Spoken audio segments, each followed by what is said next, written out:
they won their. I've been spent the last 5 years pretending to enjoy soccer, and pretending it's a real sport. And I got to be honest, I'm slowly becoming a fan, at least of watching my own kid play. And so there was a 4-game tournament this weekend, and he scored the winning goal in the semifinals, and he was a force the whole time. So it was fun to watch. Don't let me fool you. I don't know a lot about soccer. I mean, most of what I know about soccer I learned from watching Ted Lasso. But it's just fun to watch your own kid excel. So I enjoy it. Yeah. My kids all played soccer at one point or another, and I never developed anything for it. An interesting side note, when we lived in Memphis, the apartments that we lived in, I guess somebody bought a British soccer team and relabeled them as the Memphis Rogues. And so we had a bunch of Brits living around us in this apartment complex. It was really cool.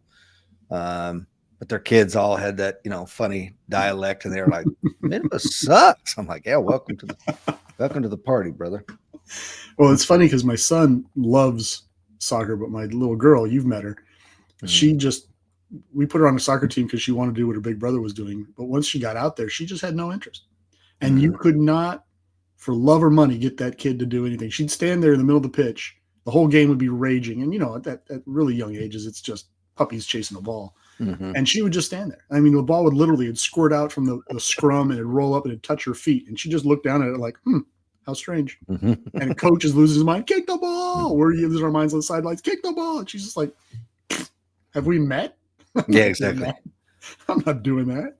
Exactly. I'm not interested in that. Dr. Fuller, we got some amazing folks jumping on. We got Guile over there in the Philippines. Says, good morning, friends. Our good friend Will Rhodes says, good morning, Rich and Dr. Fuller from Missouri. He is coin number 2269. And I'd be remiss, Dr. Fuller, if I didn't say, if you want to find out if becoming a coin member is the right decision for not only you, but those that you love, because they can get access to the site while you are enjoying access, and keep them safer and healthier, then check out the links in today's show notes. Take a free 14-day test drive. Our good friend, Mr. Alan Kelly up there in occupied Virginia, and Scott is on. Says, good morning. Just good morning, Scott. Got an interesting show, man. There's so much going on, Dr. Fuller. You and I are constantly texting about all the wildness going on in DC. Let's start it out with the email and the ominous email, sir. Go ahead. I think it should be really capitalized, the email. So I'm assuming you're talking about the one that came out at the end of last week from OPM. And after you sent it to me, my friends that are still working for the government was like, bro, I mean, it took about an hour or two, and they're all sending me screenshots of that thing. And I'm like, uh-oh. Yeah. And I think most people around the country, especially in this audience, has probably heard about it. But certainly for our friend Guile in the Philippines, or Mark in Canada, or other international friends of the show, an email went out from OPM, which is the Office of Personnel Management. They're the folks that are basically the overarching HR department for the U.S. federal government. Saying to, and I'm paraphrasing here, but instructing everybody who received it, which is a 2 million plus U.S. government employees, not DOD folks, although I don't know if the DOD civilians got it or not, but the military personnel did not. And it said, look, you've got until midnight Monday night to send an email to your supervisor telling him what 5 things you accomplished in the last week. And if you don't do that, and you don't send that email in, that will be considered your resignation from federal service. So, of course, that hit like a bomb, right? Everybody gets these things and we go bananas. Pretty much all of my circle of friends, my entire social network is made up of almost entirely FBI personnel or former FBI personnel, government personnel. And like you, my phone starts blowing up. And the first thing I did when I saw it, I was like, oh, that's cute, but, and you'll pardon my language here, but fuck them. That's, and of course, my wife, who doesn't have the luxury of being retired like I do, is like, no, you can't do that. I'm like, why? OPM has zero statutory authority to tell anybody to do anything outside of OPM. Can I correct one thing you said? Yeah. Because I'm looking at the email right here. Oh, good. I'm glad you have it up. It says, please reply to this email. So again, not your supervisor. You're jumping 50 layers of the chain of command, right? Okay. The one I saw had said respond to your supervisor. Yeah, this says, please reply to this email with approximately 5 bullets of what you accomplished last week and CC your manager. Oh, that's okay. That's where I got Yeah. it. Right. Please do not send any classified information, links, or attachments. And of course, do not send is in boldface. Well, honestly, if you're read into any classified programs, you know better than to send that. Yeah. Excellent question by Guile, though. Is that even legal? The short answer is no. No, it is not. You can send the email, but the requirement for a response is nil. And their ability to then say, well, you resigned because you didn't respond to an OPM email is also nil. Right. And of course, a bunch of the people that I'm friends with are attorneys. So they're all going, you can't do that. Right. And the way I illustrated it, it's no different than if I was still in the Army and the Secretary of the Navy sent out a note that said, hey, tell me what you did last week or you're fired. I think a better analogy would be, huh? I would just well, think about it because the Navy and the Army obviously are two different, Okay. But the Navy sending it to the Marine Corps might be like, because OPM does have their fingerprints all over my files, your files, and etc. Before we go any further, Walt Davis is on from Ohio, coin number 138. He's an OG. Donald Green, Semper Fi brother. He is on from occupied Virginia as well, coin number 1376. Craig Holland says, good day, colonist. Craig, it's great to have you on from the UK. Guile says, I'd send them a pic of my middle finger. That's not a bad idea, actually. Ted we'll come back to that, Guile. We'll come back to that. Yeah, so no kidding. But I apologize, Dr. Fuller. No, I'm glad you're there fact checking because a lot of this it's been a long weekend for a lot of reasons. Yeah. So and I only read it the one time and I just like, okay, whatever, throw it in the trash can. To me, it was a spam email as far as I could care. But of course, it hit Instagram almost instantly. So the whole country found out about it, and then the news media picked it up and it ran there.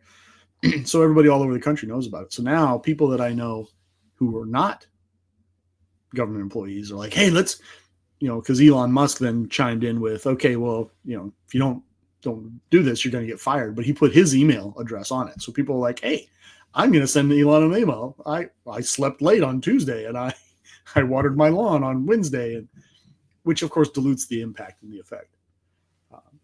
But to me, and then of course there were follow-up emails for the different government organizations that said, don't respond to this. We're hashing out the whys and the wherefores and the particulars so we can, come up with an organized response. But to me, this is illustrative of a few things that we should probably be kicking around. They should probably be kicking around up at the higher levels more than we do.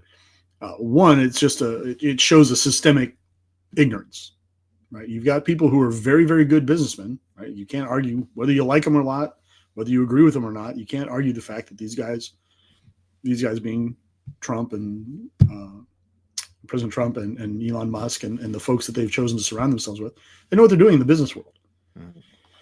If you measure it by, income, but that's different than growing up in the system of government. And it doesn't mean that what you can do in the civilian world and in private sector automatically applies to government service.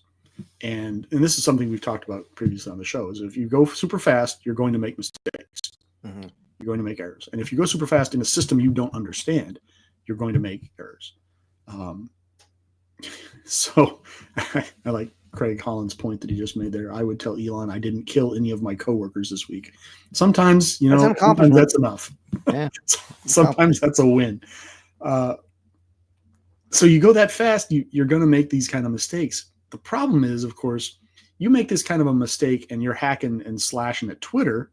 It's impactful, but it doesn't send other nation states into a tizzy, right? I mean, the United States needs to be strong. It needs to be dependable, as we've discussed on the show before. And when you do things like this, it sends a signal of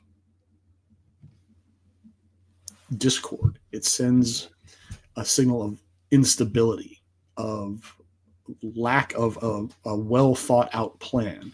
And I think the United States as a whole owes the world at least the appearance of a well thought out plan when it comes to what we do. We should be doing things in a thought out methodology, and at least have a plan as a common point of deviation from which to maneuver. And maybe there was a plan here, and maybe the plan is we're just going to throw a grenade in the room and see what happens. I guess that's a plan. Yeah. Okay. I don't know if it's the plan I'd go with, but okay. Here's a couple thoughts. Number one, I forget who said this, but somebody said, it takes the death of 5,000 soldiers to make a general, like before they're finally seasoned, if you will, which is a terrifying stat. Yeah. And one of the generals that taught at some schools, like we don't have that luxury anymore. You might have been able to get away with that, line and column warfare, but in today it's just not. Xenophon, right? Right. So we need to put that idea to bed. But I think that's kind of what we're seeing here. In order to gain the experience, you're going to make a lot of mistakes, and a lot of good people are going to get obliterated.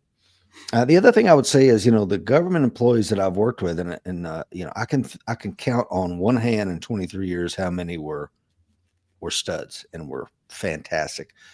And most of them were former military that retired and stepped into that role, and they came with them.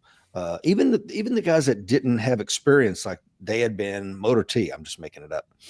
And but we need somebody in information assurance, and we love this guy, and we hire for trust, and we bring them in, and we train them, and we educate them, and then that level of trust marinates with the new found experience, and they become fantastic.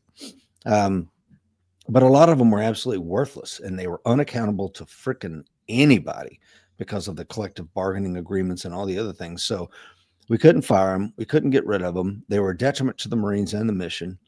They were absolutely worthless. And I'm like, I would take the worst corporal or sergeant and that had that I could hold accountable and plug them in and get rid of this clown immediately. So I say that to say maybe this was kind of a pulse check. Who's alive? Who's reading emails? Who's not feels like they're not accountable and they don't have to do anything. And their seniors can't reach them by the phone. The seniors can't reach them by email. And like, all right, well, Cheryl's not going to respond and she's going to get smoked. And that's probably good for everybody. The final thing I would say before I turn it back over to you is Elon had when he took over Twitter, he had somebody that was leaking. And I don't know if anybody knows this story, but I'll share you with it. It's very brief. So what he did was to find the leaker, he sent out a email to every employee at Twitter, thousands and thousands of people, and every email was slightly different. It would have an extra space. Do you know this already? No, but it's a pretty standard way of smoking out a exactly. So that person sends the leaked email and doesn't change the thing. It's copy and paste, and they're like, oh, it was Rich Brown that sent the thing. So what I'm thinking is, I'm sure somewhere on page 27 of the collective bargaining agreement, loss of trust and confidence due to integrity violations can be instantly terminated. And therefore, if two people in the same workspace is like, yeah, I'll copy yours and send it up and piss on them, okay, great. You're an integrity violator. I'm gonna smoke you. Anything resonate with any of that? Yeah, I mean, certainly any of that's possible. I mean, I think with the approach, the stated goal of being slim down the federal workforce, that's certainly a technique. I don't know if it's the most effective technique, but it's certainly a way to go. And Musk and the folks that are in there now making mistakes and stacking up those 5,000 bodies to become generals, I get it. There's probably some truth in that, but again, we're talking about the United States federal government here. You can't be quite so cavalier with the way things operate and because there's too many people depending on it. I mean, look, the government of Ecuador goes into a tizzy. People will go, interesting. Wonder what's on page 2 of the paper, right? The government of the United States goes into a tizzy and, maybe the Greek stock market fails or the Ukraine collapses or Moldova gets, a division of Russian airborne troops in their capital city. I mean, you see what I'm saying? Anything can happen from these ripples. And if you're not putting the thought into it and you're not proceeding with a plan, then chaos can reign. And in chaos, there's opportunity. So certainly there might be a plan. I will absolutely, and Rich, I hope to God there is a plan. I just struggle to see it at this point. And what you talk about being difficult to reach, word I had from a couple of people in the Bureau was when this note came out, people automatically just started shooting things up the Bureau chain going, WTF, right? What do I do with this? How do I respond to this? Does this have any weight? Does it have any teeth? Are we going to respond to this as an organization? Is it every man for himself? What's happening here? And those questions all drifted up to the SACs, right? So there's SACs or ADICs in charge of every field office in the FBI, 56 of them. And naturally, those directors or those SACs and assistant directors, who are they going to call? They're calling the director of the FBI, who didn't pick up his phone. He was unreachable for several hours that evening, and finally responded around 8 o'clock that night. And again, this is all hearsay I've heard from people out there in the nether. And if that's true, that ain't good. No, that's not good. That ain't good, because I'm thinking, was he killed? Right? Was he assassinated? Did somebody just smoke the director of the FBI? We don't know it. Okay, I guess he wasn't, but they're also the job of the deputy director is kind of flopping in the wind. So yeah, we're going to talk about that next. So at the time, who do you talk to? If you can't get the director on the horn, who do you talk to? And so naturally, I think what the SACs all did was say, time out. We're not responding until we get guidance from on higher. We're just not going to do it. And OPM can come after us all they want. And that's the other thing. OPM really doesn't have any statutory teeth to say, you didn't respond, you're fired. Okay. Here's what I would say. Having straddled both lines of this fence, and I think that's maybe speaking to Gentili's point, if a businessman makes a mistake, the unforeseen hand of the hidden marketplace will smoke that guy. If he makes a bad product, he makes a mistake, he's going to suffer the consequences, and anybody that works in his organization is going to suffer the consequences. Meaning he takes the loss. The bureaucracy, the Leviathan that we're talking about here this morning, forces you to obey its decisions, whether they're bad or good, so that the loss is passed on to us, the American people, which I think is wrong. So again, I've said it before, I'll say it again. I want my federal government to be as big as this mouse sitting on my desk. It hops on my lap from time to time. I give it a little food, a little bit of water. It's cute. But when it walks out Oconus, it becomes this big, hairy thing that's swinging a club. And so I don't have a problem with a lot of this stuff, even if again, I'm not falling in love with the buzzsaw. I'm very careful that it could hurt people, and it's going to hurt people. It's already hurt people that I deeply care about, deeply. So we have to be careful and put some thought and judgment into it. But at the same time, Javier Milei down in Argentina showed us that schwacking 27 bullshit bureaucratic agencies, and each one has a retinue of deputy directors and assistant to the deputy, to the, et cetera, and they're getting paid exorbitant funds while Argentina is circling the abyss. It's just, no, we don't need it. Let the people, and those that get smoked from government, they're going to be pissed off for a while, and hopefully they'll find better employment, and they'll go, thank God I got the hell out of there. Rich, I'm a fan of small government as well. Right? I grew up in the Reagan era like you did, and so that sort of mindset has been floating around in the back of my head my whole life. So I'm fine with the concept of a small government. I just really would like to see it done. You want to parse it down? You want to shrink it down? That's awesome. Go for it.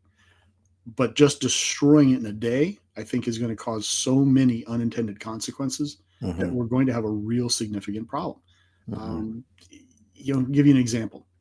Good friend of mine, a friend of the show, by the way, watches quite often.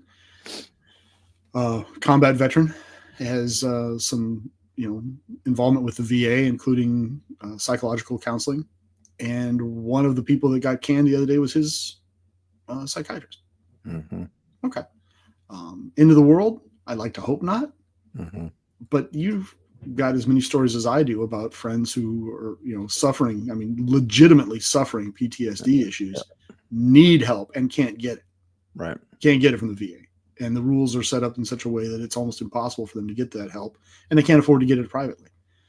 And, every veteran watching this show, every person watching this probably knows somebody that's gone in the 22 every day, right? Right. We've lost people. So, yeah, you can shrink these things down, and I think you should. But I also think it calls for some sober reflection and thought, and more sniper work than squad automatic weapon work. I think this is being done rapidly for the reasons we've discussed on the show before. And I don't necessarily disagree with the logic behind that. I just am very concerned that, we're swinging this big, well, to use your metaphor, a buzzsaw, the one that Elon Musk seems to like so much now, the chainsaw. You're swinging it around, you're going to do a lot of damage along the way. And I think some of that can be mitigated by some thought, by some sober thought. And I think it should be mitigated personally, because the unintended consequences are potentially so catastrophic, and not just to the government people, because a lot of people that voted for Trump are all for this. They're very excited about all of this, and they think it's great. And I think I absolutely see their point. I absolutely see their point, because our government has been increasingly weaponized over the last decade, maybe more, if you want. And it's really become a trough, a money trough for a lot of people, and that needs to stop as well. So is there going to be pain in fixing that? Certainly. But in our rush to do that, I just worry that we're going to throw that baby out with the bathwater, and that concerns me. Yeah. And fair enough.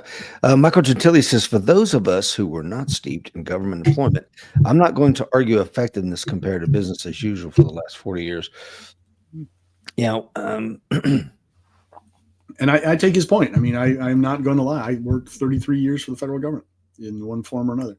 So, take any of what I have to say with that grain of salt in mind. And once again, it's probably best that I'm not emperor, right? Because I wouldn't make the decisions that would make everybody happy. Yeah, and I'm telling you, again, we're all victims of our own experience, and my experience was, again, 90+% of the good idea fairy at some point along the way, cost savings. I don't know what the hell they were thinking about, but they're like, we're going to send you guys, these government employees, out to do these things, but they're unaccountable. And I hate to say it, God help you if you got somebody who's on the DEI spectrum, then you're screwed, because we would have, like specifically on recruiting, we have mission day, and mission day MEPS, and the DOD allows you to work till midnight as long to make your mission, and they'll give you all the assistance except for the people that work for you. The government employees are like, it's 1,600, I'm out of here. I'm like, I need your specific skill. Not going to happen, because they're not steeped in our culture in the Marine Corps, where mission is mission. We will make mission or die on the battlefield. Yep. And we had a saying in the FBI: you don't work the clock, you work the case. Yeah, exactly. So if the case is over at 5, you're going home at 5. If it's over 3 days from now, then you're going home 3 days from now. Exactly. Will Parker says, those who weaponize our government need to be held accountable. Full stop. Well, you're absolutely right. Publicly and with the harshest punishment. I may have this made into a t-shirt, by the way. I'll absolutely love this. It may very well curb the same behavior for the near future. I'm getting tears in my eyes. Will Parker, you're absolutely right, brother. Alan says, it boils down what Rich has said before, that it may be necessary to go in the direction the administration is going, and then it may hit home when it affects something that's relative to you. Yeah, and it's definitely relative to me. It's relative to many of the people watching this one. It's certainly relevant to you, Dr. Fuller. So I am really suffering from cognitive dissonance on this. You know what I mean? I'm like, I love it. It scares me. And it's like a roller coaster. I can see the next hill coming. I'm like, what's going to happen? Tony says government is one gig in town with union protection and a pension these days. It's approaching half our nation's workforce. Yeah. When the largest employer in the country is the federal government, we got a problem. Yeah, I always wish we'd had a union. I was like, a union would be really handy in this particular. And I'm not a fan of unions, but it would have been nice to have had one when I was in. But we were forbidden from having a union.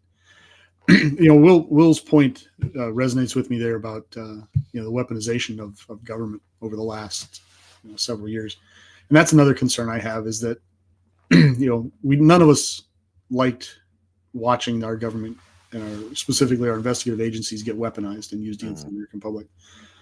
And I'm concerned that what we're doing, or we're on a road to doing the exact same thing, but instead of on the left, doing it on the right.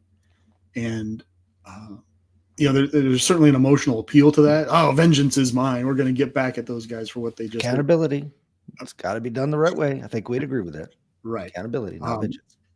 But what it's coming off as now is a road towards vengeance, and I'm very concerned about that. Now, look, we may not end up there, and I hope that's good.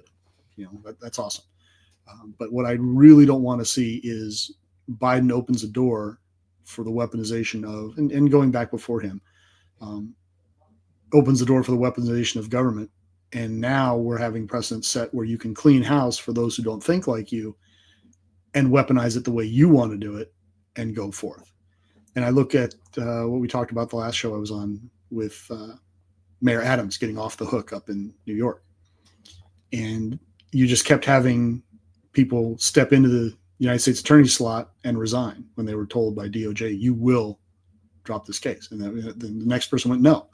And then the next person went, no. And you kept having people resign until finally you found a guy that said, okay, I'll do it. Mm-hmm. And that worries me. And I think it should worry all of us, because if you can do it on the right, you can do it on the left. And people take a moral stand and resign and say, I'm not going to do this. This is wrong. Until they, it's a metaphorically, you just keep executing the guy on top until you get the guy that says, hey, don't shoot me. I'll take the deal. Mm-hmm. I'll go put those people on that train. Mm-hmm. And I guess my point I'm trying to get across is caution. Mm-hmm. Don't rush into this. Don't blindly go where your emotions lead you because it feels good to finally stick your thumb in the eye of your oppressor. Mm-hmm. If that's how you define what's been going on in the last 4 years. And that's why I'm an advocate of sober thought and doing this the right way. I'm not saying don't do it. I'm saying that at all. Right. And like you, I've had those experiences where you've got the person that you just need to fire and you just can't fire them. Yeah, I know. We used to joke about them at the FBI headquarters. There were little old ladies in slippers, and you just couldn't get rid of them. I mean, nope. I remember one time when I was in the Office of Congressional Affairs, my boss comes down and says, hey, I need you to go cover the telephones up at my boss's office. So my boss's boss. And I said, oh, okay. What's going on? Is the secretary out? She hurt or something? Said, no, she's going home. I said, oh, okay. Is everything okay? Naturally concerned, right? Because I work with her quite a bit and she's a nice lady. And he's like, no, it's 2 PM. She's got to go catch her carpool back to Richmond. Now, mind you, we're in downtown DC and she lives in Richmond. And I'm like, she carpools from DC? He says, oh, yeah. She gets up and catches her carpool like 4 AM, 3 AM, and she comes up here, but then her carpool leaves at 2 PM. I said, how often does she do that? Oh, every day. So who covers her as a secretary? Well, usually one of the other secretaries covers her, but when one of the other secretaries isn't here, there's only 2 secretaries in that office. When that secretary's not here, we just have one of you guys cover it. I'm like, I don't want to sound like I'm being egotistical here, but you understand I'm a GS-14 with 15 years of investigative experience at the FBI. Mm-hmm. I'm a supervisory special agent in the FBI. Now, look, I'm not saying anything's beneath me. Her kid gets hit by a bus, sick, whatever. I'll cover those phones. No problem. It's not, the job itself is not beneath me. Mm-hmm. But the idea that we're going to radically alter what's going on around here so that she can catch her car ride home because she chooses to live in Richmond and chooses, but this is the best paying job she can get. Mm-hmm. And we just don't have her here for 3 hours in the afternoon. And oh, by the way, she gets here at 6 or 5, whatever it is. But you ever been in DC at 6 AM? The only thing going on there is joggers and beggars, right? I mean, right, that's right. And I guess the food folks are getting there. Mm-hmm. But the people that we dealt with on Capitol Hill, they weren't rolling until 9, 10 o'clock. Mm-hmm. So her effective workday is 5 hours long, and we all have to work around that. So what about the job I'm supposed to be doing for those 3 hours? I just stay late and do it myself then? Is that our solution? So that's just one story. Like you, I've got hundreds of them. Well, and we, for those that are watching this morning that have not been in that sphere, I think it's beneficial to tell one or two of these so that you can contextualize what probably Elon and Trump and the other folks that he's bringing in are like, what the hell are you talking about? So one of my first dealings with these federal workers when I became a new staff officer, I got to Louisville. I mentioned this lady before. I won't say her name on here. African American female, older woman. She was one of those folks that she got hired for one job, and then the job became an IT specialist. It's like, well, she's here, she's grandfathered in, so we're going to teach her IT. She would show up drunk to work every day, or she would not. Actually, to be honest with you, she probably showed up to work, and I'm right hand to God, maybe 2 days a week, maybe 2 days, and got paid obviously for a full week's worth of work. And when she did show up, she was grossly intoxicated. So I saw this for about the first week, and she reported to the executive officer. She didn't report to me as the operations officer. So I told the CEO and the XO and the sergeant major, I'm like, put her underneath me, and I will document, former cop, I'm going to document this thing, and we'll get it resolved. And they're like, look around the room, man. We're all Southern white guys. And holding this woman accountable is going to be the wrong thing to do. And it's like, but sir, that's what everybody's done. They've let this woman go and let this problem fester, and it's going to be a problem. And guess what happened? She didn't back up the tapes. Everything crashed. We lost 5 months of data that had to be manually re-inputted by me and my clerks and my chiefs. And there wasn't so much as a sorry, kiss my ass. I mean, she would cuss my Marines. If I'm like, can you get Cheryl to do whatever? And and it was literally, I've never heard cussing like that, just to ask somebody to do their basic minimum. So for 20x years, she worked let's say 25 years, she worked for recruiting station Louisville at the federal building. And every year they would invite her to the balls. Every year she'd say, fuck you, motherfucker, get the fuck out of my office. Okay, roger that. So the new sergeant major's like, well, I heard from the old sergeant major that she tells us to fuck off. She's not coming. Pardon my French. So I'm not gonna waste my time sending an invite just to get cussed out by this woman. So we don't send her an invite. 2 days later, Christopher 2X and his entourage rolls into the federal building with cameras to ask why these evil white Marines didn't invite this poor little black lady to the ball. So when I see emails like this go out, I'm like, Cheryl wouldn't open that email. Cheryl ain't at work.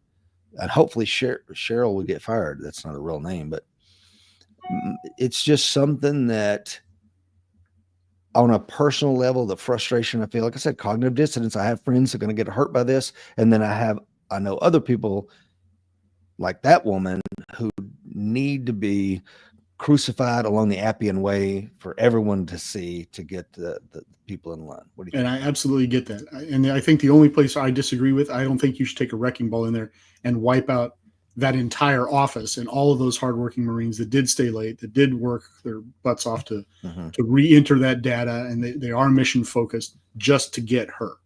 Look, if we're dropping bombs on Tehran and we want to get one person in a building and we kill 100 people to get that one guy, different story. When we're gutting our own government, this is where I say more sniper than machine gun. Yeah. Go in and get that person. Now how you're going to do that, that's going to be tricky. It's going to be really, and maybe the idea is, look, we're just so enthused with cutting the federal workforce from 2.2 million to 200,000 that we're okay, that we wipe out 20 to get the one. And if that's the plan, that's the plan. But aren't they kind of doing that with the whole probation thing that what you're talking about? Like if you're on probation, which I think with Trump and Elon, they must think they've done something wrong. They're not. They're in their 1 year probationary period. So, right. Here's the thing about that.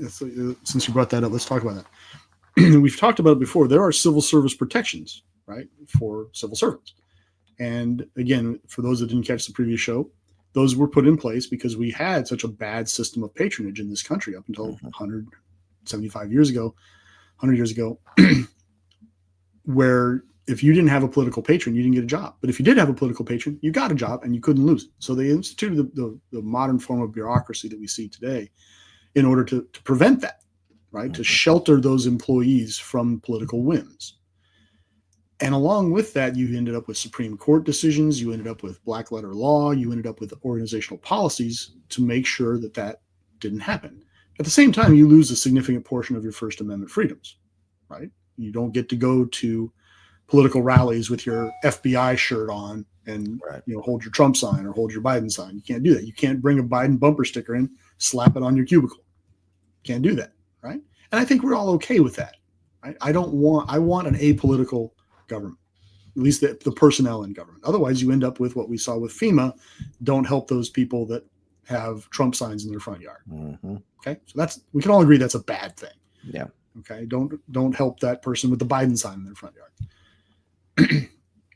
So you have these probationary employees. Well, they don't have certain protections because they are probationary employees, but they do have some protections. And they don't have it's a workforce review board or something like that. You don't get that sort of protection, but you do have other protections in place. So that it's not an at-will job, right? Like so many civilian private sector jobs are, where you can just come in, can somebody. And let's also not lose sight of the fact that a lot of these people are veterans, because the government gives veterans preference to hiring, and you get additional protections from being fired as a veteran. As a veteran, I'm okay with that. All right. I'm sure you are as well. But that's why you see so many veterans go into government service after the fact, because there are benefits attached to it, because the federal government recognizes that people that have previous government service, especially military service, oftentimes bring a specific set of skills and mindset, attitudes, language. I was going to say intangibles is what you're saying. Intangibles. Now, not all of them. All right. There's plenty of them that, they did 90 days and got chaptered, and then they joined the post office or whatever. Okay. But that's the general attitude why that's there. So when you just hack probationary employees, you still need a reason to do it. And so I think you're going to see more of the lawsuits that you've already seen coming around about that. And this is, I think, again, a disconnect that we have between having very smart, very good businessmen doing these things, because they're very good at what they did, but this is a different animal. It's like you're a very good baseball player. Well, now you're playing football. Now you're playing cricket. Now you're playing rugby. Certain things apply. The athleticism applies, right? Your endurance, your ability to take a hit, maybe not. I don't know. But it's not the same game. Right. And there's a learning curve, and there should be allowances for that learning curve. You should make allowance, and you should have, honestly, advisors like we talked about before. They should be taking advantage of the fact that there are people out there that know what they're doing, and you should have them on your team. I mean, this is the same reason we have platoons in the military that get a second lieutenant brand new out of college, all the jokes and the stereotypes about brand new lieutenants. But what do they do in every military service? Right there next to that brand new 01 is some salty, crusty, angry, cynical E7. Right? Making sure that they stay within the boundaries, they don't do anything crazy, and they mentor them, they train them, they teach them. At least the good ones do. And then maybe you end up with an 03 or an 04 that isn't a complete train wreck, because they've had that seasoning. And I don't see that going on here. And for me, at least, it should be at least discussed. And it does cause me some concerns. Yeah. Great comments coming in. Thank you so much, Ted. Leonard's got a bunch of good ones coming in. Tony, I want to, before I get to my brother Jeff's comment, it's a great comment, get your thoughts on it. I want to go back to my point about the woman I'm calling Cheryl and say, in no way would Cheryl, it would be the Rich Brown revenge tour against this female employee. What would happen was, you're under new leadership. I'm excited to work with you for the next 3 years. I think we have an opportunity to take this and, blah, blah, blah. All the normal leadership thing. Here's your job description. Here's how I'm going to write your performance review. And just so that there's completely open kimono, no ambiguity, no smoke, no mirrors. I look forward to working with you. We're going to have weekly meetings, da, da, da, da. And then if one or two results, right? Yeah, she could be like, wow, nobody's ever done this. Right. Or she's going to be held accountable to the new standard. Right. But I mean, I was willing to do that for the good of the command, for the good of the overall, everybody out there. And this is the thing, man, we owe it to the people in the field. And again, that metaphor may not apply. we owe it to the American people to have the leanest, meanest, most effective and efficient government organization at all. And just because it's always been done that way, I'm not interested in those conversations. And that's we talked about this before. There's a institutional malaise of, well, we can't do it that way. Why not? I remember reading a book about Teddy Roosevelt, and I think it was Morris's book, and he's wanting to make national parks. Well, there was nothing in there that said he could do that. And he's like, hey, get out of this office and go find me a way to legally do what I want to do. Get out of here. I'm not, don't tell me I can't do this. Find me a way. And it also speaks to one of my old bosses that happens to be visiting right now. He's in town for a week or so with his lovely bride. And he was telling me last night over dinner about working for this 3-star general who's a B-52 pilot. And when he was on his staff as a 06, they would cook up some plans and come in there and he's like, this isn't all the options. I'm like, sir, like, no, this isn't all the options. Where's the nuclear option? And they're like, well, we felt that given the climate and the culture and the nuclear thing is really, the triad is not really on the table. He's like, everything's on the table. Get out of here and give me all the options. Like, oh, okay. Yeah, don't ever come in here without every damn option on the planet. That speaks to the learning curve I'm talking about. The truth for those guys that walked in there without the nuclear option was as they knew it under the preceding regime, right? Right. They were giving unto Caesar what they thought the previous Caesar wanted.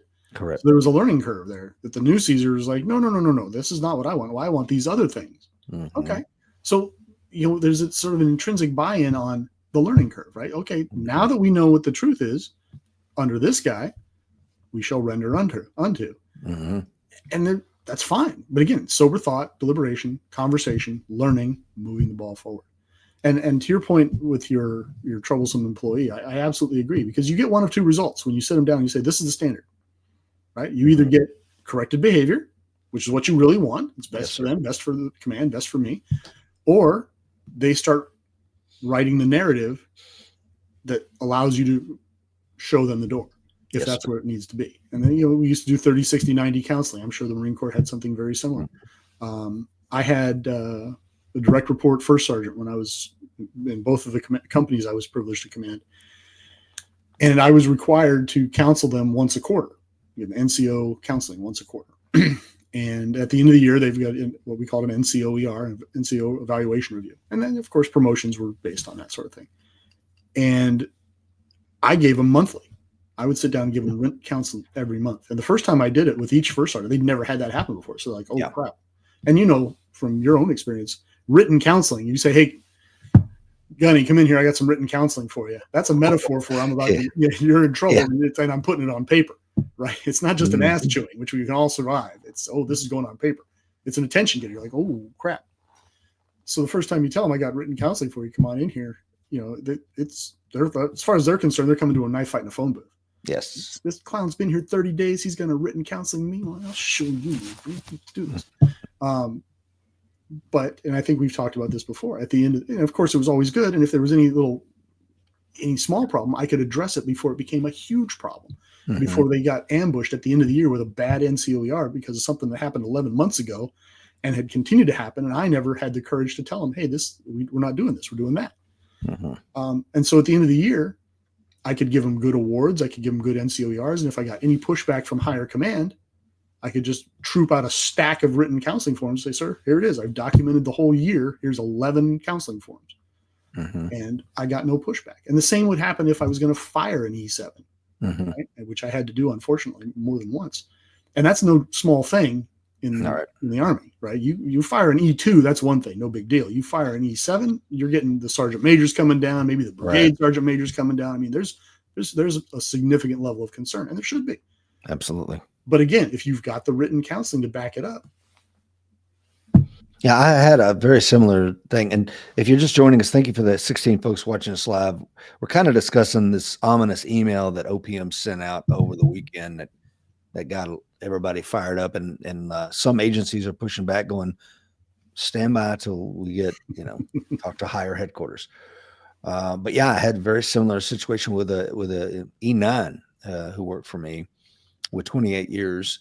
of service. The problem for this young man is he was dealing with a guy. We became career recruiters on the same day at the same board. So our experience level was identical. He happened to be an E9 working for me now I'm a, chief warrant officer with almost 10 years of service. And I'm like you, I did a mid-course. Like if I'm writing your fitness report today, we're 6 months into it. You got 6 months to correct it. This is what it would be. And this is between you and I. It's not going to go anywhere, but just so you know. And then I would talk to them like, this is how you raise that specific bullet or it's going to go down. Well, this master gunnery sergeant comes in my office and he's like, what's this, sir? Master guns, huh? Yeah. Master gunnery sergeant. And I'm like, well, this is the way I've done business. I explained it when you come on board. This is the way, this is your 6 month thing. It's pretty, and you and I goes, I'm insulted by this, sir. I'm a master gunnery sergeant, sir. I don't need your counseling. I'm like, roger that. Don't want it, don't need it. Well, if he would have gotten it, he would have saw that he was on the bubble. I'm getting fired. So when it comes out 6 months later, I just write the review, post it to MOL or wherever it goes. The lieutenant colonel reviewing officer looked at it. I'd already had the conversation with the RO and saying, this is the justification for this. RO immediately like, yep, Rich is right. Screw this guy. He's a piece of shit. And off it went because he doesn't care. He's a master gunnery sergeant. He even told me they can't make me an E10, sir. They can make you gone. They can make you go to Camp Couch. Yeah, exactly. So needless to say, the morning that he had read it online, now it's a matter of record. It's been reviewed and off, right? They ain't no pulling that one back. Like, sir, have you seen Master Gunny? I'm like, no, he's running around the building crying, looking for the colonel, literally tears streaming down his face. And we had a meeting with the colonel, and the colonel was like, didn't Rich give you the opportunity to get that? Because I, covered all my bases. And anyway, I don't shy away from accountability because, and I've told everybody that's worked with me or for me, look, accountability needs to be a good thing. You need to be excited about accountability. Ooh, accountability's coming. When you get a medal, you're being held accountable. When you got that, soldier's medal for saving someone's life in a freaking minefield in Egypt, accountability. That's what accountability looks like. If you ever got slapped around by your SAC in the bureau, accountability. So we need to bring back the idea that accountability, the good performers can't wait to be held accountable. Because that might mean having Friday off with your family. That might mean a promotion. That might mean whatever. Don't be afraid of it. It's a good thing. No, I couldn't agree with you more. I will tell you, in my experience in the bureau, they've really gotten away from the carrot in the metaphorical carrot and stick. And then they've trimmed away all the carrots, and it's down to just a big stick or a small stick. When I first came in, giving an example, they used to have a methodology by which they could give you a pay raise, a promotion. So you could get what they call a step increase, right? Because there's GS 10 through 13 is the journeyman level for agents, and then you could be a GS 10 step 1, and that's the lowest level of GS 10 pay. You can look this up online; it's readily available. Then the GS 10 step 2, step 3, step 4. So you can get what they call a QSI, a quality step increase. Those have all gone away. A couple of times in my career, I received on-the-spot awards where they're like, hey, you did such a good job here. Here's $500. Here's $1,000. Yes. Okay. Mm-hmm. Those have largely gone away. And I was in a meeting. Well, it wasn't a meeting. It was a town hall gathering when Jim Comey was still the director. And he was talking, it was one of those all-employee things. So everything stops in the whole division, right? Everybody comes into the headquarters city and kisses the ring. Fresh haircuts, white shirts, red or blue power ties, dark suits. I mean, it looks like central casting for stereotypical FBI agents. And so he's in there talking, and usually there's a little speech, and then he just fields questions. And somebody asked him what happened to that, and he was talking about how it was very important to be budget conscious, and those had largely gone away due to budget constraints, and we just couldn't afford to give those anymore. So we're all like, okay, well, there's that. Not 10 minutes later, he starts talking about how it's important to preserve our senior management and be able to give them their bonuses at the end of each year so that we get the best and the brightest that are moving into senior management. And we were broke. What happened? And so And of course, the speech had not stopped in that whole time. And so not a lot of people were connecting those two particular dots. But of course, it's a room full of FBI agents. So if you were going to have people that were going to pick that up, that was the place. And we're all going, so you don't have $1,000 to throw one of us, but you can throw him 50 grand? Exactly. Does it occur to you that he is not successful based on anything he's done, right?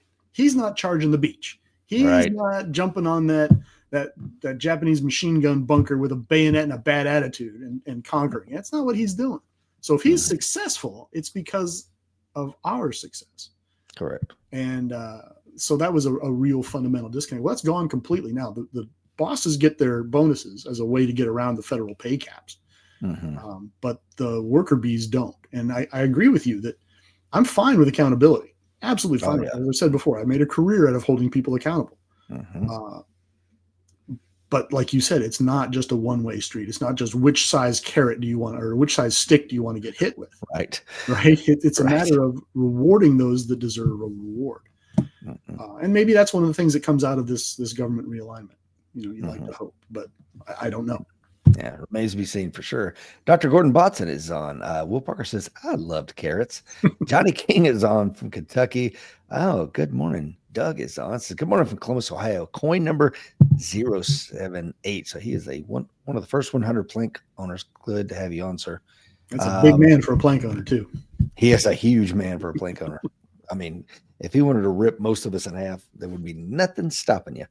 Michael Gentili, my good friend, says, if I had a nickel for every time I heard you don't understand us as the first excuse to avoid change or accountability, I'd have a lot of nickels. And I hope Michael doesn't mind me telling a story that he shared with me. I drew that graph as soon as I saw this. Ooh, so this right here, if anybody knows anything, is what they call a sawtooth graph.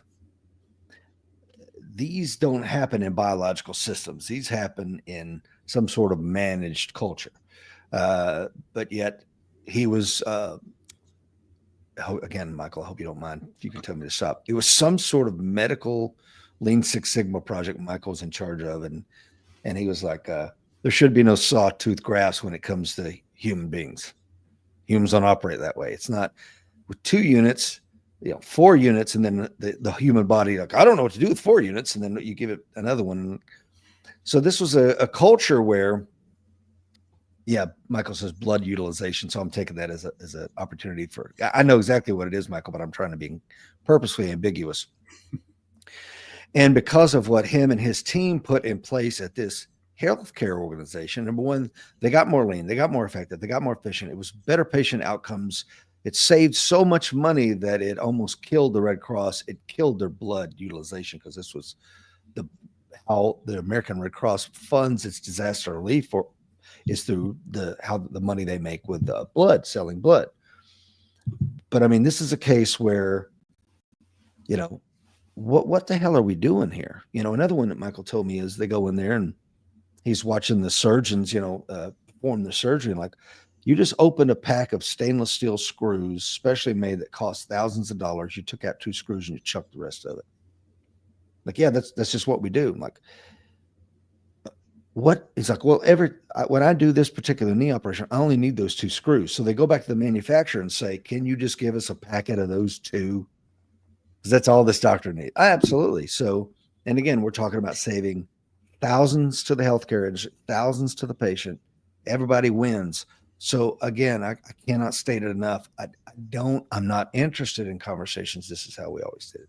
I mean, literally not interested. If you have that to say, you can step outside and play with a ping pong paddle, I don't give a shit, but you're not welcome in this conversation.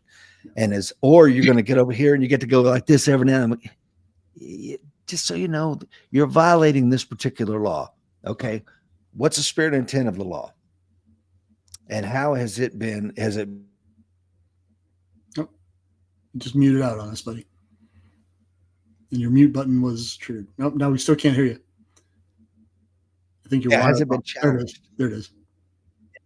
But yeah, I know we've been on here almost an hour, and I love the fact that we just chewed on this one email to death. Obviously, people enjoyed it. Got 19 folks watching us. Let's see what Dr. Gordon Botson says. He's a physician. Recently had a similar discussion in our Department of Surgery. Yeah, and I honestly, I welcome these audits that are going on. I think Oh, they're yeah. long overdue. I'm glad they're being done by third parties, not by the own organization, because Yeah. then, like you said, it's just or it's just like, well, Bob, it's just how that that's just the way they do things. Oh yeah, I remember when I was back down there, we had the same problem, couldn't get it fixed. Mhm. Let's go to lunch. So I'm glad that that's coming out. I wish I could trust the media more to be unbiased in their reporting, so I can Mhm. hear the whole story instead of just snippets that appeal to whatever side of the political aisle that particular news outlet's audience is from. But I think those are great. I think they would really work as a metaphorical field forward observer to bring in the artillery strikes where they need to go. Mhm. We'll see if that ends up happening. We didn't get to talk about the new deputy director of the FBI at all. Yeah, I mean, I've got probably 10 minutes left, and but before I leave, again, Michael Gentili, has been a great friend of mine for probably almost going on 30 years, and no military background. Although his father was a Marine, fought on Iwo Jima, Semper Sir.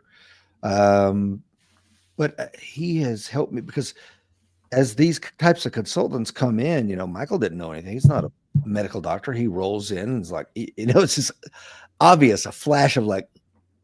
And of course, these physicians and administrators in the healthcare community are like, I never thought of that. Huh. You get But groupthink, right? You grow up in the system, you yes, get groupthink. I know you saw it in the Corps. I know Alan 100%. Kelly saw it in the Virginia State Police. I saw it in the Army, and I saw it in the FBI. Once again, that Dr. Fuller, just to promote your book behind you there, painting over rust. Mhm. You explain it in the very beginning of the book why you said because you saw it when you first got there, I think, if I remember correctly, and you're like, when I write a book someday about the Bureau, it's going to be entitled Painting Over Rust. Yeah, it's funny to think that was the better part of 30 years ago, and it still Mhm. applies. Yeah. Yeah, I think that today I'm going to drop a copy in the mail and send it up to Cash Patel. See ya. Good. So let's talk about the deputy director. Yesterday, the world found out that is it Dan Bongino Mm-hmm. or Don? Dan. Dan. Right? What are your thoughts on that one? Well, we'll start with the tradition in the FBI for 117 years has been the deputy director was a former agent, with I think the exception of Clyde Tolson. I don't know if he was ever an agent, who was deputy director under Hoover. I think there's utility in having that person be a career agent. Right, that's kind of the highest rank you can aspire to in the FBI if that's your career track, is to become the deputy director. Only one director has ever been a former agent, and they did not get promoted from within. They were an agent and left, and then came back as the director. So I think not having the DD as a career agent, it sends a signal. Certainly, it sends a signal that that's the old ways are not around anymore. That we're not going to do things like we always have done in this regard. It cuts off an important information chain, I think, to the director, because the DD and the director have a very symbiotic relationship. Traditionally, the DD has unfettered access to the director, and they typically tend to be somebody that the director knows personally and has brought on specifically for a given skill set. Now, the guy who everyone believed was going to be the next DD was Bobby Wells. He had been the SAC in Charlotte. I knew Bobby not well, but I knew him. Universally loved, one of the very few managers in the FBI that I ever worked around that was an actual leader. Anyhow, he got caught as one of the EADs and is now a civilian. So there was really no heir apparent for the DD job. So now we have Dan Bongino. For those that aren't familiar with him, he's recently made his name as a podcaster. He was a commentator on Fox News. His podcast got him that gig, and then he's now back on Rumble, I think, for the past year and a half, 2 years. His career track, he did 3 years as a Secret Service agent in New York, I believe, and then he did 4 as an instructor in Beltsville at the Secret Service Academy, and he did 5 on the presidential detail. So And then he's run for Senate a couple times. And he was NYPD prior to Secret Service. NYPD prior to that, right? But only for what, 3 years, 2 years? I mean, he wasn't there terribly long. MBA from Penn, if I remember correctly, and I forget. And he's got an MBA and a master's from somewhere else. Yeah. So he's not a stupid man. He's certainly an educated man.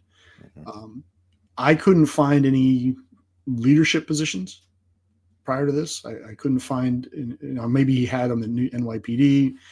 Maybe he was, in 5 years on the presidential detail. I imagine he could have become, their equivalent of a shift supervisor, been in charge of a portion of the detail for a portion of the day. Maybe, I don't know. But certainly not well steeped in management, and certainly none to speak of that would be applicable to being the number 2 in the largest, in an organization like the FBI. His Balawick as a podcaster has been staunchly Republican, staunchly pro-Trump his entire time.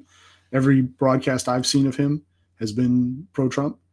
And thus far, that seems to be one of the leading indicators of whether or not you're going to end up in a key position in the Trump administration. So if you're looking for a skill set and or training that are indicative of an ability to serve in this position, you think you might struggle to find that. If you're looking for a man whose loyalty lies in the Oval Office and is going to do what he's told, I think he brings that to the table. So that depends on what your grading rubric is whether or not you think he's going to be the right guy. I think he's going to have a struggle with the rank and file of the FBI. Now, to be fair, the deputy director doesn't necessarily need a lot of that. But when you have somebody like Kash Patel at the director position and you have this gentleman as the deputy director, what you're really signaling here is, or at least how it guile silence. What you're really signaling here is a disconnect between leadership and the worker bees. Right? There's a big cut right there, and I think Mr. Patel was already going to struggle with an us versus them kind of attitude as an outsider coming in. With Mr. Bongino in as deputy director, I think it's not going to do anything to lessen that impact. No. I think it's going to make communication difficult, and I think it's going to create an opportunity for a lot of us versus them thinking, and an opportunity for entrenchment. Yeah. When you've already got a sort of a stated mission of coming in and correcting the deep state of the FBI, I think you're setting yourself up for additional struggles. Yeah. Now, maybe that's the plan, because then you can say, well, they're being recalcitrant, they're being hidebound. It makes it easier for me to fire them. Okay, maybe that's the plan. It's probably a good way to do it. So I don't know. I mean, Bongino is a personable guy. I mean, he's kind of gruff, But he's polarizing, He is polarizing. He's gruff. He works out. I'm sure he'll be down in the gym in FBI headquarters in no short order. That's cool. That'll speak to a lot of guys. Like Pete Hegseth. When have you ever seen the SecDef lifting weights and running with the troops? I love it. Yeah, I think it's great. But as we've talked about on the show before, just because you can run doesn't mean you can lead. Bingo. And that's the thing, I had not considered what you just said, Dr. Fuller, and that is, you can't, on his bio, you can find no leadership positions held, which is odd. I hadn't even considered that. I just assumed, but shame on me. You can look at your bio or mine and see from the squad leader level all the way to, deputy director of the entire Southeast United States. So I hear you. And again, I directed a leadership academy. So I hadn't considered that, but I think that's a problem. And Tony, he points out that everybody thought he was going to lead the United States Secret Service. That's certainly what I thought.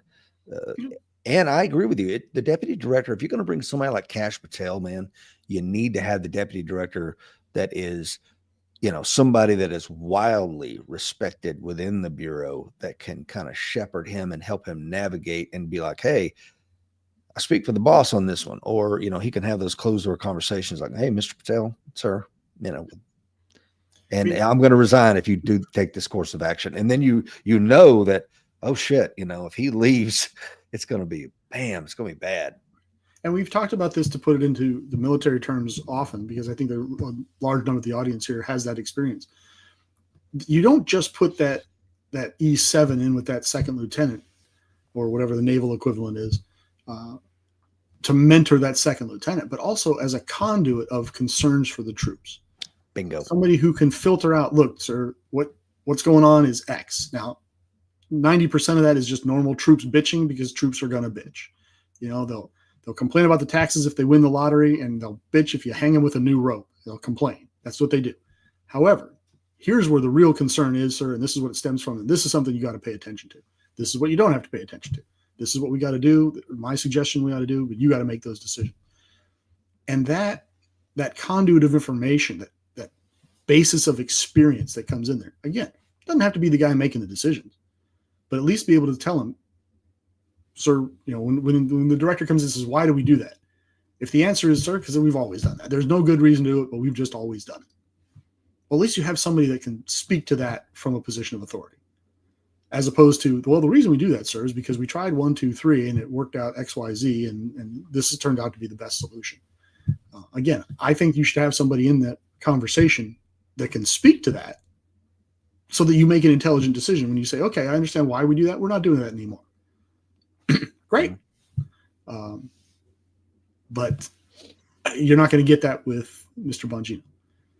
And honestly, I don't see anything in his background that he brings to the table that shows he has a particularly strong skill set in organizational change, in reworking a bureaucratic system, or even in disassembling a bureaucratic system, if that's what you have him there to do. So I don't really know what the criteria was for selection. Now, there is an interview where Kash Patel showed up on Bongino's podcast a couple years ago. I haven't watched it yet, but I found it last night late. So I'll probably get around to watching that just to see. But I imagine the interview went pretty well, and it was largely a bro fest. And they hit it off, is my guess, and probably stayed in touch ever since, because they share some very significant political leanings, and that seems to be the coin of the realm these days. So, yeah, again, high trust, right? There's a great book called Analyzing Human Performance Problems, this is the subtitle, or you really oughta wanna, how to figure out why people aren't doing what they should be and what to do about it. 2 PhDs wrote this book. It's fantastic. Highly recommend it. And one of the things it talks about in there, these 2 PhDs get brought into corporations to figure out why people aren't doing what they're supposed to be doing. One of the examples that they give is they go to a fire station where all these firefighters are having, COPD, some sort of debilitating lung problem, because they're not wearing respirators. Have you heard of this one? No, I have not. So they get in there and they're like, okay, well, do they have respirators? Start with the basics. Yes, they do. They're the best money can buy. Okay. Maybe they're not being checked. Maybe they're not working correctly. So they go down maybe they're not being put on the trucks when they drive off to the fire. And are they trained in these things? Are they trained? Yep. It's all there. There's maintenance going on. Yeah. All the low hanging fruit. Okay. So they go through all that and they're stumped, and they're sitting in wherever I was a cop, wherever firemen eat their chili and play video games and do nothing all day. Wait for the scene to be secured. Yeah. Okay. Yeah. No disrespect to firemen out there. I love you guys. And they're sitting in there kind of like, what are we going to do? Because we only get paid if the client, is happy. And this truck pulls up, and everybody in the break room's like, oh my God, that's Chief Fuller. Oh yeah. Get him some chili, Johnny, hurry. And the guy walks in, and he's just a ball of charisma. How's it doing, boys? He's shaking hands, gripping and grinning. Everybody's just fawning over this guy. And he walks up to one young man, and he taps him on the shoulders like, "Let's go on, leather lung. Let's go on." Fist bumps him and stuff. And the 2 PhDs are like, why did he do that to that guy? Why did he call him leather lung? Like, oh, well, Chief Fuller, he grew up in the day where only coward firefighters wore respirators into the building. And if maybe you didn't go in, maybe you forgot it, the chief kind of calls people leather lung. So they're like, done. Let's write the report. The only thing to do is fire the guy. Yeah. Publicly smoke him, hang him on crucify him on the Appian Way because he's getting these young men killed. There's nothing else you can do until he's removed from this organization. Yeah. So again, I hope they're reading books like Analyzing Human Performance Problems to figure out, because again, that's a sniper shot, right? It is. I don't need to fire the whole station. Right. And again, but that takes information. That takes a little bit of thought. It takes some and time. And that's going to be the commodity that I think Mr. Trump is really, really cognizant about. It's his time. And for reasons we've discussed on a couple of shows at this point. Look, they're untying this Gordian knot, and they're going to, as you pointed out, they're chopping in half with a sword. Mm-hmm. That's cool, but that's going to release that knot all at once, and it's going to have a lot of downrange effects. Stand by, because look, these downrange effects are going to affect the people that are watching this show. Right? When your Social Security checks get screwed up and there's nobody to pick up the phone when you call Social Security and say, hey, what's going on? I need my money. When the VA starts falling apart even more than it already is. When the IRS, gets all dicked up and now you're getting bills that you shouldn't get, or you're not getting refunds that you should get. Your refund doesn't come in 4 weeks, it comes in 4 months. If it comes at all, it's the wrong amount. You're getting audited when you shouldn't be. There's going to be real world impacts on Trump supporters and non-supporters alike. And if we're okay with that, we're okay with that. Yeah. I am personally of the opinion that we should at least have the conversation, that we should at least look out for these problems, which is the soul of what the American Warrior Show is all about. Let's look for the problems that are downrange. And I like having these discussions with you, Rich, because we can kick around these ideas and look at the problem from all different angles. Exactly. Not necessarily, we try to avoid groupthink as much as we can so that we can examine these problems and look 6 months down the line, look a year down the line. And we should be looking at what's going on here and thinking, how is the left going to respond to the right in 4 years? How are they going to take these precedents that have been set by this president and the last president and couple them into whatever insanity we're going to see from the right or the left in 4 years? And how do we prepare for that?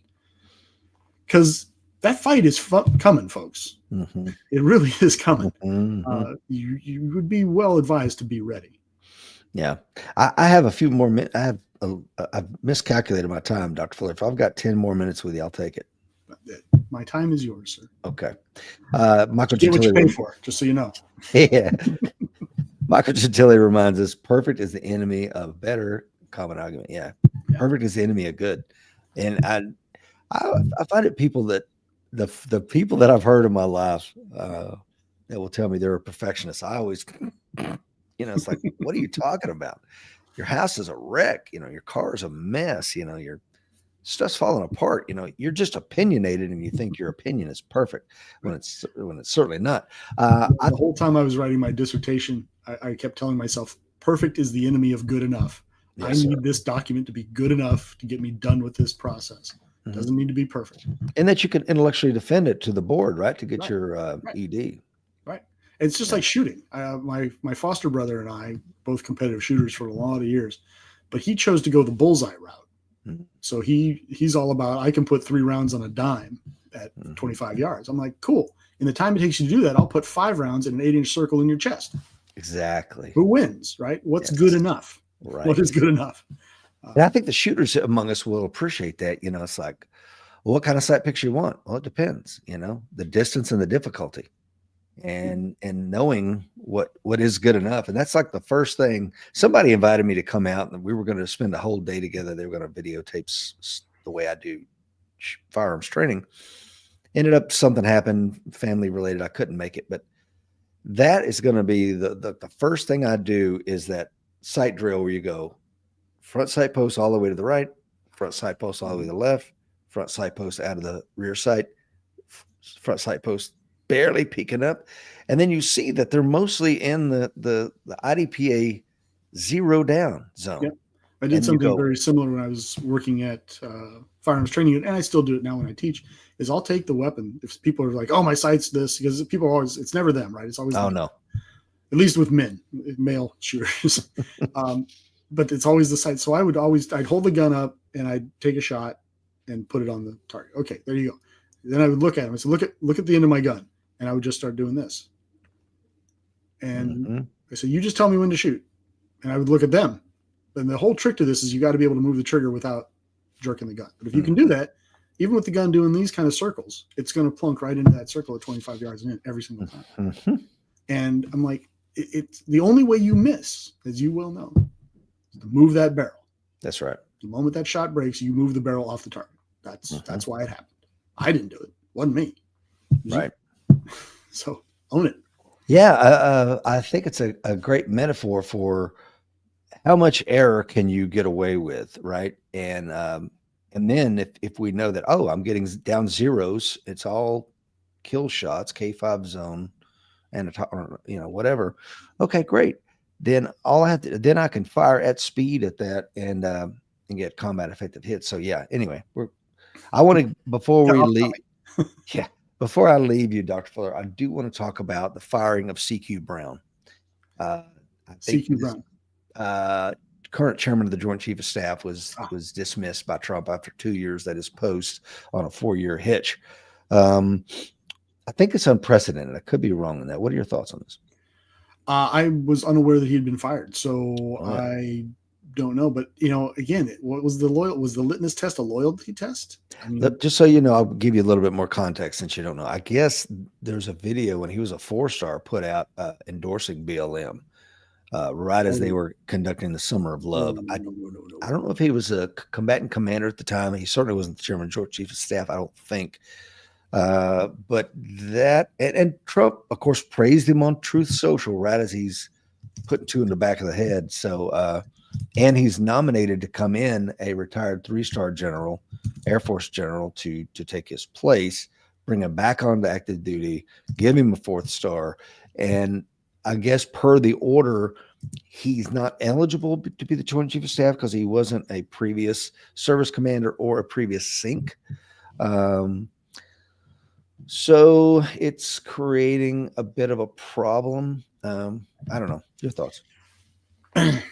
Look, first and foremost, everybody that works with federal government, we've discussed this before, you can't have publicly stated political loyalties and opinions, right? And I think it's the Hatch Act is what it's called, and it's a law, and you can't do it. So if he was out there supporting BLM, if he was out there supporting the Proud Boys, if he was out there supporting the Republican Party, the Democratic Party, doesn't matter. You're screwed because you haven't just violated DOD policy, you've violated federal law. And he was in uniform, by the way, doing that. Even worse. So he should have been canned right then and there. Period. Full stop. Okay. So for him to then turn around and become the chairman, that's a little. He was the second African American in that position behind Colin Powell. And personally, I don't care. I mean, I like to think at least the people in my social network kind of beyond arguing over. I don't care who you sleep with, as long as you're leaving the little kids alone. I don't care what color you are. I just don't. What I do care is that there are rules, and if you're going to be the chairman of the Joint Chiefs, you're not one of us. You're one of them, right? You're part of the system, and you're part of the system that has to enforce the rules. So it's not inconceivable to me that he could fire a service 3-star or 4-star for violating the Hatch Act, right? Yeah, right. So don't violate the Hatch Act. That seems pretty straightforward to me. So yeah, sad, too bad, bummer. Maybe he doesn't get fired. He's sent to retirement, doesn't get to sure. But look, if we're going to let Milley get away with what he got away with, then I guess the violation of the Hatch Act seems kind of minor. Regardless, I don't know about bringing in a retired guy because again, that to me he just retired in September. If that gives you any better, okay, don't care. He's gone. Right? How many other 4-stars do we have? I saw a stat the other day. We have something like 74 4-stars now. What about Cincinnatius? He was brought back from plowing his fields. Okay, well, if you want to bring a 2,000-year-old precedent into the conversation, we can have that conversation. But I don't know that it necessarily applies to modern political theory. Whoa. Again, my position is, for those that are new to the show, I would have a cabinet level position for historian. Right. Not just American history, but world history. As long as he's not saying we do it because we've always done it that way. Amen. Can't have both. You're giving context and exactly. you're giving the commander options. Right. Just so you know, at Carthage, this happened. I Sure. get it. 2,000 years ago, swords and sandals. However, comma, the high ground is the high ground. Do we have to wear these high leather collars anymore? So I don't know. I like to think that you could bring somebody up who's currently serving. One, because he's currently serving, and two, he's younger, right? Chairman of Joint Chiefs is not some walk in the park. So taking a guy who's old and gone. Now I'm not saying he's not the best guy for the job. That's certainly a possibility. But my default position would be, thank you for your service. You did the gig. There are other gigs available for you, but the chairman of the Joint Chiefs is going to come from within serving personnel. You bring a guy in out of retirement and put him in that position. Another issue I would think of right off the top of my head is it's going to take the president to change a bunch of stuff, to move a bunch of things around, to force that square peg into that round hole. Where are your loyalties going to be when you get into that position? And to address Giles' point that he just asked there, to paraphrase, should these people be loyal to the president regardless? No, they should not. Can I take that point on, because I was going to come back to that. As the retired military officer, really, you think you're the best one to address this? So the other, one of the things that I loathe about General Milley, I'm gonna call him Millet because it sounds more French and makes everyone want to surrender. Exactly. One of his at his retirement, he's like, we do not swear allegiance to a president or wannabe petty dictator. I'm paraphrasing, but something along those lines. General Milley was never an enlisted soldier, so I will read him the oath of enlistment. And for those out there, I state your name, do solemnly swear that I will support and defend the Constitution of the United States against all enemies, foreign and domestic, that I will bear true faith and allegiance to the same, and that I will obey the orders of the President of the United States, full stop. So I say that because the oath of a commissioned officer doesn't have the word president in it at all. It just talks about, the Constitution.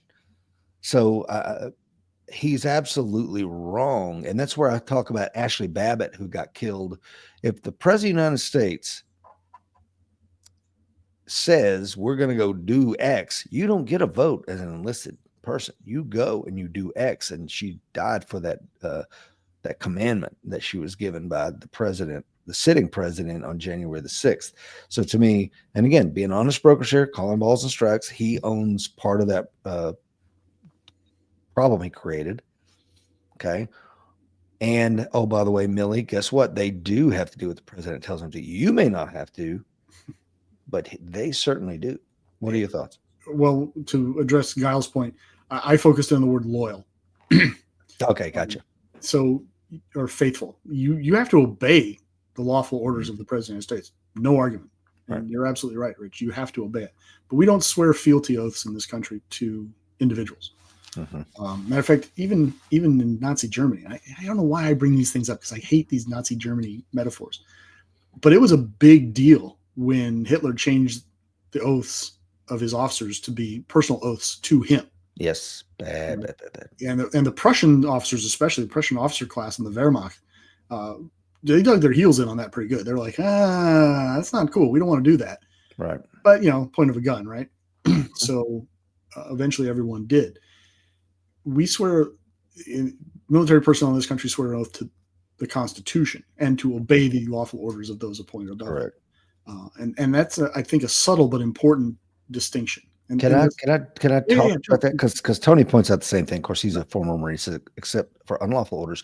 And I would submit, and I may be wrong, there may be something in Title 10 that has a precedent on this, but an enlisted service man or woman doesn't have the ability to discern unlawful from lawful orders. However, his officer appointed over him does, which is why I think the framers or whoever came up with that legalese, like, you're not obeying the president, you're obeying the Constitution. And so they have the ability to go, hey, gents, not a lawful order, stand down. And I'm going to take it all on me, or I'm going to resign my commission. What say you? Well, and that's the tricky part, right? Because lawful, right? You have to obey the lawful orders. Not a lot of lawyers out there. A lot of barracks lawyers out there. We've all run into those guys. But that doesn't necessarily get you off the hook. And so you say I didn't obey that because I did not believe it to be a lawful order. Well, ignorance of the law is no excuse. The fact that you thought it was an unlawful order and you were wrong is not going to save you at the court martial. Yeah. And if it's in combat, it's not going to save you from the firing squad. Yeah. The potential for a firing squad. So you're running some high risk behavior to say, I'm not going to obey that order. Now, you're at my lie and the lieutenant says, kill every child and woman in this village. That's kind of on its face an unlawful order. You can kind of figure that out. No, they're not bearing a weapon. I'm not going to shoot them. But hey, we're going to invade southern Canada tomorrow. Is that a lawful order? I don't know. And to extend the Nazi metaphor I used before, and we've said it many, many times in this show, everything they did was legal. They were very meticulous about passing laws and then enforcing laws. Now, the laws were immoral and unethical. Right. But they were the laws. And as soon as they become the law, what's an unlawful order? I tell you, it's dangerous. Right. Now where do you get to stop obeying? Well, it's lawful. It's immoral. It's unethical. It violates every human principle I stand for, but it's lawful. And I took an oath to swear that. And I, under penalty of the UCMJ, I've got to do what I was just told to do. And that's why I say, we talk about, I would never put that person on that train to Auschwitz. Okay. But it's not, I agree that it's a bad thing, but it's not as easy as it is in reality, as it is to flippantly throw that off in a sports bar somewhere eating wings. And again, it's at least worthy of discussion. Oh, absolutely. And our friend from Canada, Mark's, hey, when you talked about invading Canada, the 54th Massachusetts, for those that don't remember, was that all African-American unit, I believe from Maine or Massachusetts. I think it was Mass. 54th Massachusetts, probably from Massachusetts. Yeah, there you go. There's a clue somewhere in there, Dr. Fuller. Clue's in the title, brother. Anyway, when investigator, Rich, trained investigator. Yeah, I can tell, man. I tell you, impressive. Your skills of deduction are right up there with right up there. I've read a lot of Sherlock Holmes. I was going to say, Sir Arthur Conan Doyle would appreciate that. What I'm going with this is they get down into Beaufort and they go under the command of some general, maybe a senior colonel, and they're going out one day out into the Ville, and the order from the commander, this is all displayed in the movie Glory, fantastic movie, one of my favorites. And he's like, we're going to fire the village. And colonel from commanding the 54th, I think his name was Shaw, is like, sir, that's an unlawful order. I'm under no obligation to follow it. He's like, not a problem. You'll be taken into custody and we'll have a court martial and you may be proven right. But in the meantime, these troops are going to fall under me and they're going to do what the hell I tell them to. And he's like, oh. And he's on the horns of an ethical dilemma. And he blinks and says, okay, fire the town, because the colonel, although given an unlawful order, he still understands like, yeah, no problem. Tell me no. You'll be remanded into custody, and at some point during the war or after it, we'll have your court martial. Right. And right. What do you do? What I used to say all the time is, look, I got to live with the guards after the Red Cross leaves, right? So I may stand on this moral high ground here, but what's that going to do for me tomorrow and the next day and the next day? And this is my point that I'm constantly kind of harping on, is that these decisions are made in real world with real world impacts and real world human interactions and real world human considerations. Yes, I'm going to stand on my high ground. I'm going to not obey this. I'm going to resign this job. And it was a 6-figure job and my entire family depends on it. I was the sole breadwinner and I've got 3 kids and I've got one of them special needs and I got to have this income and right. So is it as easy a decision as we make it sound like? Hell it's no. Not. Is it still a decision you're going to make? Maybe not, but it's not. We should at least recognize that these are difficult things to do. Amen. And I talk about them in my book, which is up there on Dr. Fuller's thing. It is. Doing this, when I was a police corrections officer with the sheriff's department, I'm like, man, not doing that. That's unenforceable. I wouldn't say it's unlawful, but unenforceable rule, what you're trying to get me to do. And I was, at the time I was a wife, 2 kids, a mortgage, and a high school education. And I was an AWB, average white boy in East Tennessee, but at the same time, it's like, I'll starve in the street before I do some of this other shit. And my wife can find another husband, but I just there are certain things that are unnegotiable, and you got to be willing to do it. And it worked out for me. You know why? Because at the end of the day, it didn't pass the smell test. You know what I mean, Dr. Fuller? Yeah, and people blink, and so but again, you sit here now with the hindsight and can say, yes, I said no, I'm not doing it. It was terrifying. I was gonna say, but it's not as easy a decision as you make it sound. Oh yeah, scary. I'm sure there were conversations when you went home with Lisa before you found out what the repercussions of that decision were. Where, hey, look, I did this today, and this might be the impact, right? I mean, those conversations are being had in my house now. I bet. Right, they really are, because of the direction that the federal government's going, the direction the FBI is going. But I'm all about parachutes and options. So I'm like, look, if this happens, fortunately, my wife has a skill set that is amply marketable, so we should be okay. Yeah. But you still have to have those options, because again, I hate to keep using your tagline, Rich, but that fight is coming, right? However you define that fight, you got to be ready. You got to have your options. I'm also using the potential threat for civil unrest to lobby for a flamethrower, and I'm hopeful that I'm making headway, because she hasn't bought off on it yet, but I'll get there. Well, you and I were texting this morning before the show, and some meme was out there. I love it. It's like, Elon Musk stole my Social Security. I'm cracking up. I can't even tell the joke. Elon Musk stole my Social Security number. Now he's making purchases. He bought a couple of high-end AR-15s and some suppressors and a flamethrower. My wife's really going to be pissed at him. Yeah, that struggle's real, brother. That struggle is real. I know. Well, thank you so much for being on the show today, Dr. Fuller. It was amazing as always.